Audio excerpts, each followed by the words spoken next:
Medication does not give us resilience, because whether we like it or not, in life we shall always have the hard times. I'm Angela Nsimbi, a mother, I'm a mentor, I'm an author, I'm a mental health activist, I'm a woman who is passionate about life. I love to impact in order to transform lives. So it was not an easy season, and the children were also young. So I had to be present. And how did I know that I have a crisis? I remember one particular time I was standing at the sink doing the dishes. And while I was doing those dishes, what I remember, I just felt like a force come upon me. And I found myself trying to get to my bedroom so that I don't get embarrassed before the children. So on my way, because I just felt that whatever it was going to, it was making me lose control. Of course, at that time, I will not lie that I knew what it was. I didn't know. But as I was trying to make my way to the bedroom, I remember at the time, and there was a wide corridor, I remember. I just found myself falling falling in that corridor. And then I saw all my children, of course, when crisis, because I screamed and then they came, they were all looking at me. And I remember the best I could do at that time, I just told my big girl, who was really young, she was 9 at the time, as I told her, call your dad. After that situation, I remember I went through a season of also not catching sleep. Like you're in the bed, but you're not really sleeping.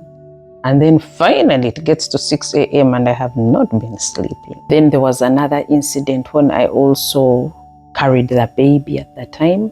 She was only 9 months.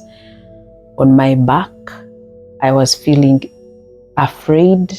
I was feeling insecure. And I carried her. I remember that day, it was like the whole day, and I was talking all the while. So they brought a nurse to sedate me. Of course, it wasn't in a simple way. They had to force me to be sedated, to take the child off my back. And so at that point going forward, I saw the reaction around with my family members, because people are not comfortable when it's something to do with your mental health. Actually, for me, it took a period of 2 years before the doctor told me personally what he was treating.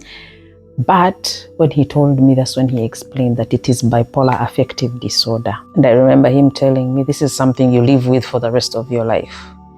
This is something you'll take even medication for the rest of your life. And along the way, she reduced how much I took, because at first I used to take 3 types. They eventually, because I kept going in for my reviews, they removed me from 2 kinds of meds. So I remained on the mood stabilizer. And eventually she started to reduce the dosage. So I was taking less of it. And I remember the last, because that's when I made that decision to stop the medication, the tiny dosage they were giving me, I had to break the tablet. It was not available as an independent tablet. And this was a slow release. This is Epilim, slow release. And it gave me an unnatural high, which I didn't like. It was making me uncomfortable. And I remember telling that to the doctor.